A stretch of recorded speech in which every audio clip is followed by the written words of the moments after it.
let's get right into this review for Companion.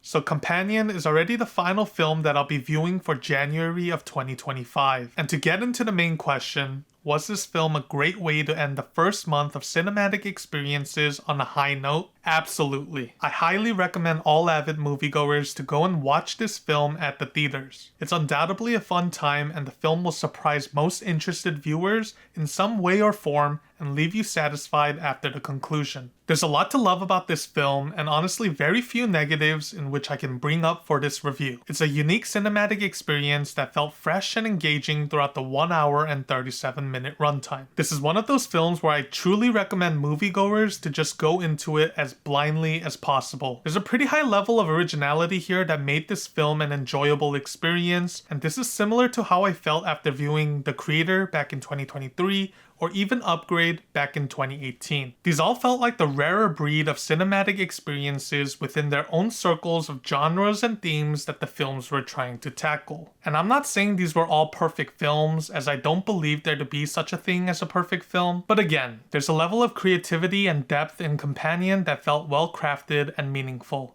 And I enjoyed all the twists and turns the story takes throughout the acts. Even though some of the turns felt predictable, there were some sub-elements in place that I definitely wasn't expecting, and it made for an actively engaging viewing experience. And if you're especially into the sci-fi thriller genre and love stories with themes of romance at the very core of the film, then it won't get much better than the film we have here. Not to dwell into the specific positives, I thought the casting choices were phenomenal for telling this story. Sophie Thatcher crushed her role here to absolute perfection, and she was incredible as Iris. And I love Jack Quaid from The Boys, which I'm sure many people will know him for, and it's pretty refreshing to see him as an actor play a different character than what I'm used to seeing on screen, so huge props to him and his career choices so far. The rest of the cast also fit into their side roles wonderfully, great performances all throughout, so thumbs up to that. Also, the cinematography and set locations felt perfect. All the visual aspects just flowed and worked so well for the storytelling here. And to my surprise, this was only a $10 million budget film,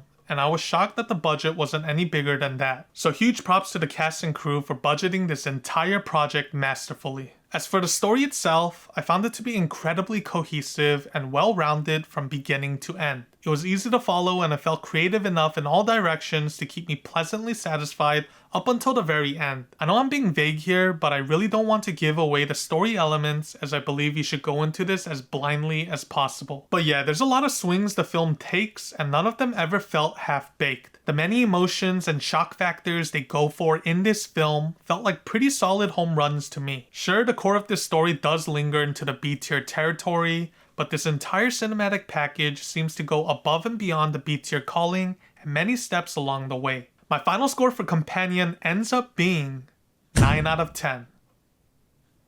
I think this is definitely the best film to come out in January of 2025. So yeah, it's definitely a perfect way to end cinematic experiences for this month. Anyways, thanks for checking this review out. Hit that like button and subscribe, as I'll be pumping out more content next month.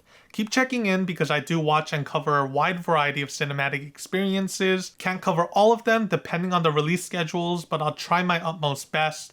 And until my next upload, stay safe out there and peace.